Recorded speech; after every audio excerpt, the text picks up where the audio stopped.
Well, this last panel, I guess, is a way for us to synthesise and bring everything to some kind of a, it's never going to be a conclusion, but some kind of structure for us to take away and think about.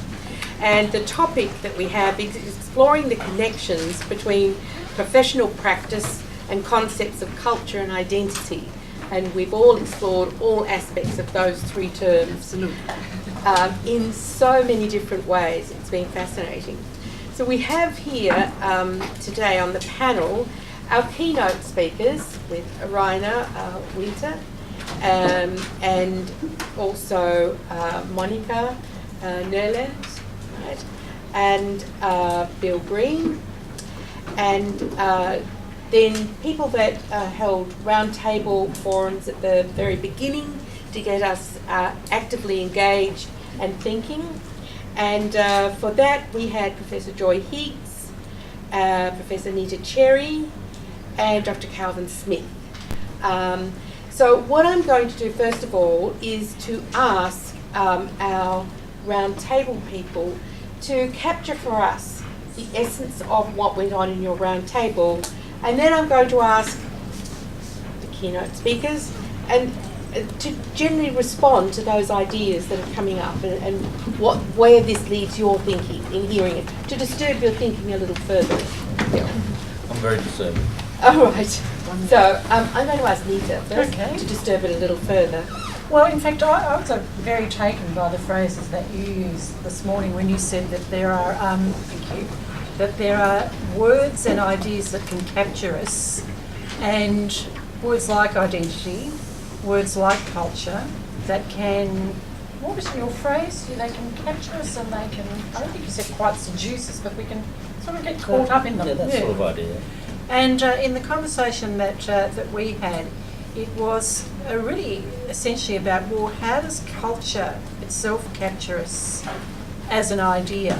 Because it's readily invoked, it's one of those very slippery notions that we can drop into conversation, and really when you try to unpack it, of course, there are so many ways that one can understand it. And part of the trigger that I think I put on the table for the group was, well, let's go back to the basic idea of what culture actually does. Not what it is or how it works, but what it does. What's it there for? What is the purpose? And the provocation that I put out was that in a way, culture sometimes is a way of making sense of or solving a problem that existed once, may not exist now, but whatever it is, we may not readily be able to talk about. So if you walk up to somebody and say, what is the purpose that your organisational culture or that your national culture actually solves or deals with, you'd have to dig deep for the answer. Nonetheless, it's a useful way of asking ourselves, well, what is the work that culture does? And therefore, if it's doing work that may or may not be relevant to where it is now, what does that mean for it as a container or as a site for learning? So that's where we kind of got to. Thank you. Nicely disturbing. Joy, can I ask you? We were looking at higher education and future practices, and people participated with alacrity in taking on a different role to discuss these issues. And three things that came out particularly for us. The first one was the importance of holding on to what the professions know and stand for in the face of change. So we came up with a phrase something like grounded in the past, happening in the present, looking towards the future. Yes. The second issue that we raised was dealing with tensions in the marketing era between what and how students want to learn and what and how they need to learn. So not necessarily being a market shop where they come in and choose a red Ferrari. And then looking at who is responsible for university education as well as who needs to be involved in shaping it. Thank you. Do you mind if I've made my notes, and my brain's not working as much as it used to, it must, and I've got notes on the PowerPoint. Do you mind? That's a great idea. Thanks. wrong one. I'll go quickly through this. What I did to trigger our group was to raise 3 tensions. Now I'm sensitive to the issue that the very notion of tensions is probably a seduction as well. And in fact, we had to spend a few minutes dealing with, are these things real, and should they be real, and should you have even raised them in this sort of, I put them up as dichotomies, they're not really dichotomies, but the 3 ones we did are purpose of the university. I'm talking about things you can see in the literature that you read, particularly in work integrated learning and practice-based learning. The purpose of the university is it to produce technically proficient professionals, or is it something bigger and grander and sociological about making the world better? The second one was the notion of professional competence. Is it a cluster of skills, attitudes, values, practice and so on that inheres in the individual, or is it more of a sociological achievement, achieved by negotiation in situ? And the third one was the nature of the practice component of the curriculum. So I was particularly focused on practice and curriculum, and in particular will. Is it an experience curriculum where you send students out to experience the world, or is it one where the goals of which is much more deeply integrated? And for that I'm interested in what we heard from Monica earlier today, particularly. So we came up, I summarised what we came up with. They fell into 7 themes. I realise that's itty-bitty. People said, we want really to achieve everything. Well, that's terrific, that's challenging. People didn't want to really see themselves. I think that's fair enough at one end of any of those continua or another. One future issue they said was changing the role of the university to be more community engaged. And also that has implications for the will convener, who has to then become able to facilitate that change. People or students could experience a distinction between their personal identity and their professional identity, and that is an interesting thing in terms of the seductions of the idea of identity, which we carry around with us very easily. But the idea of integrating those 2 things into a holistic kind of picture was seen as a challenge. Persistent tension continues between encouraging a transformative curriculum and its outcomes and simultaneously maintaining standards around practice, particularly for safety. And there are many disciplines in which this is like a key thing. Then there's the issue of assessment, of holistic or transformative development of professionals. Assessment raises all the same issues about keeping standards versus individualising for personal transformation. And then there's some disciplines or professions in which would be a big change to do this socially transformative thing, and in others in which it's a much smaller leap. And finally, the communication of the goals of the curriculum is crucial so that all stakeholders can come to share a view and a vision about what the curriculum is about. And then what we did is looked at the challenges for the future. We've got 5 funding models that mitigate against high quality work. Engaged curricula need to be challenged and changed. The fact that generally research is still of a higher status than the development of practice might have been an issue that we need to challenge into the future. Sometimes innovation in practice is dampened by the need for standardisation and safety and all those things. So that's a persistent tension. And universities need to become more part of the community, which is an interesting thing to think about, because we already do certain things that we think tick those boxes, but the issue is, can we do more and do it differently? And finally, we need to know what's going on in practice contexts better. And some of the papers that we saw today, I think, really hit that nail on the head by proposing to us and demonstrating, you know, how others have actually started to look quite deeply at, well, not started, they've been doing it for years, but looking deeply at practice in particular contexts. So that's our summary. Thank you, John. Thank you very much. Well, has your mind been disturbed? I'm going to ask the keynote speakers to talk about their mental disturbance, having heard these provocations. But I would urge you to make notes as you go if there is something that you want to raise following some discussion and input from our keynote speakers. So, Monica, Raina, Bill, who would like to express their disturbance first? Okay. It's to capture it for posterity. How do I start? My name is Bill Green and I'm profoundly disturbed. Welcome, Bill We Green. can see. It's a good start. It's a good start. I'm interested in the whole question that Calvin raised about connection to the community, but also I think the question of the fit between universities and professional education and particularly professional practice fields, let's say. Universities have always been connected to professions, we know that. But I think as there's been the movement of different fields into universities, and education teaching is a real good example, there's been conflicts about what is lost and what is valued, different sorts of imbalances. So I think that, one of the things that seems to me is that,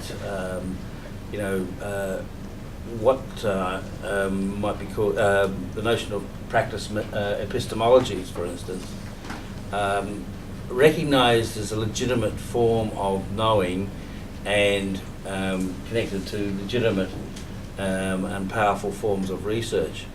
I think there's still a sense in which there are dominant research models, and they don't always fit in terms of the kind of research economies, if you like, dominant research economies. So the idea, the ongoing challenge, I think, for professional education, maybe new and emerging professions find this all the time, policing, teaching, nursing, but not only those ones. That's going to be a major issue. How you connect that into the community in the sense of the network of occupations and fields that increasingly depend on the university for their credentialing, but not just their credentialing, their actual preparation is a really important issue. Okay, thank you. Yeah, I'm also disturbed because I think we need more than 30 minutes to discuss all these interesting questions. I was reminded of the idea of I'm sorry, people are saying they can't really hear. Yeah. This doesn't make, this is capturing it for posterity. They have to come and sit in And the so you front. just, yes. Okay. So we actually need to speak louder because the microphone's not helping us. I would like to remind you of the idea of the unconditioned university. Derrida spoke of this university as a little text of him, an essay, where the university is more as a preparation for professions. The university is a very important idea, like equality, like democracy. And we should preserve this idea. And like in the tradition of German idealism, it's important is the formation of personality and all aspects of democracy. So I think like friendship, another Politics of Friendship, another important book of Derrida, the university and democracy, these are the fundamentals of our civilization, of the human civilization. So, and I think we have the task to preserve these ideas and to think about it, how we can bring in these ideas in curricula. So I hope it was not too pathetic. Sorry, I'm from Germany. Ask us to do it in German and see how we fare. I would like to start to reflect a bit on what I have seen and how I have experienced the conference as a whole. And I have seen so many very engaged people that are so very much deep into their practices as educationalists and professionals and researchers. So I think this gives also a kind of evidence to a statement made by Knorr-Cetina, as I referred to in my talk today. She says that knowledge can become emotional homes for expert selves. And I think that is very true for this group of people, and I think it's potentially very true for the students that are educated in professional programs too. So I think one task is to really investigate that, how knowledge and knowledge cultures become homes for people and become environments where people both interpret and develop their practices and question them and also search continuity over time in a very sometimes fragmented world. So one of the points made by Joy here, to also stabilize when things are changing, and stabilizing as a means to move further on and developing beyond what is present. That is an important task, and I think the practice theories can help us to get at that. a second point, if I can take another 30 seconds. Sure, won't take long. Yeah, is that I have also seen that there is a general interest in kind of reflecting on one's practices as educationalists. But at the same time, several papers has been about what do we take for granted and how can we open up this concept in new ways, and a critical reflection around the concepts we deal with. In that practice, that is also a practice, and in that practice we take something other for granted when we do that reflexive exercise. So I think questioning a bit where the assumptions come from about knowledge, about practices, about learning that guide the way we deal with it in also academic terms is necessary, and the keynote from Rainer was very helpful in that respect. And I also think that we have an ongoing challenge in working in between the spaces of more conceptual theoretical work and discursive work and the empirical investigations that goes on. So we have had both represented in the conference, but I think between them is an important space to move towards from both angles in a way. So yeah, thank you all for stimulating contributions and discussions. Do any of you want to, rather than have this as a series of speeches, respond to one another's ideas? Bill, you look like you're ready to. No. I look like you're ready to launch forward. Look, this may sound unnecessarily negative, but picking up your point about home, an epistemic home, or however you put that, in our country it seems to me that we are led a lot by concerns with the economy and government policy. I think about what we hear about what the government says we should have is agility in personnel, and it sort of creates an interesting dialectic around this notion of a professional home as an outcome for people versus the imminence of this spectre of having to be agile, knowing that the career that you've chosen might last 3 years, it might last 3 minutes in the form you thought it would take, and so on. So that kind of, to me, is a very interesting dialectic of the moment, of the moment, when if we start to buy into home, then we start to have to immediately unpick it. That was one thought that occurred to me.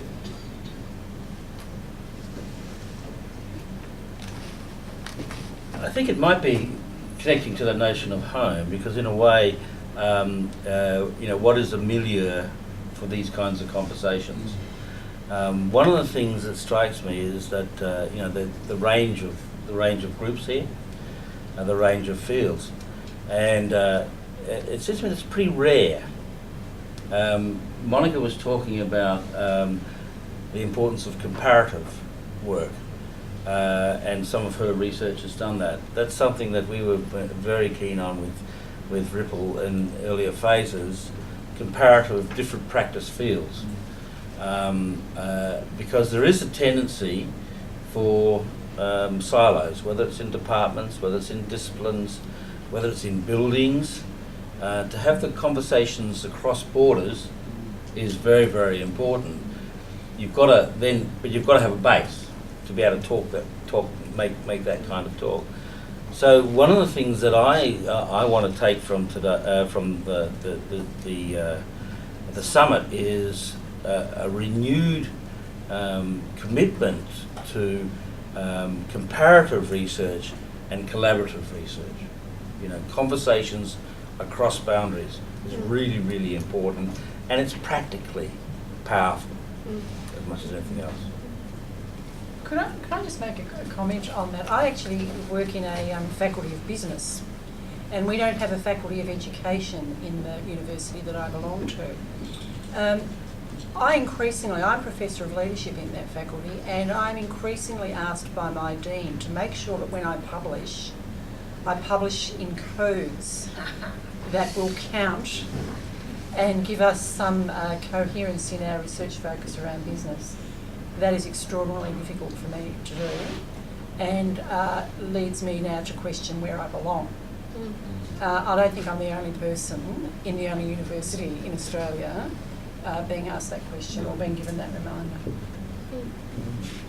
Could you expand on that a bit for international audience in terms of what does it mean to publish in codes? Sounds like speaking in tongues. Yes, sorry. Well, how do I elegantly and in 2 sentences describe the government research funding model? But basically universities in this country are increasingly rewarded for research concentration. So when people publish, it doesn't matter whether you're a PhD student or a professor, the preference of most faculties is that you publish in ways that your research can be counted towards your research concentration, which is good for the faculty, good for the university, good for the funding. It does not speak to me about transdisciplinary knowledge. It does not talk to me about a holistic view of complexity in a world of complexity. I think it is a very serious problem, personally and professionally. I do too. Yes. I mean, the whole question of the dominance of disciplinarity and disciplinary knowledge, even then, that's it creates a kind of silo, and even transdisciplinarity or interdisciplinarity. Where are the forums in the institution, any institution really, for those kinds of conversations, that kind of work to go on? So they're few and far between. And we do need more of those. I'll make a brief comment from the chair if I can. I work across a lot of universities as a consultant, and I've been in a faculty, and I won't say which university, but where architecture and planning and construction and landscape architecture all resided, and trying to convince them that they needed to have a conversation together because about their interdisciplinary opportunities, and that they were all education for practice, and a practice that would engage all their graduates. And it was an emotionally disturbing for them and for me. So this is, I think, a real challenge for the future for us, that there's all these systems in place that when we discover something that we think is a productive way to go forward, that we're held back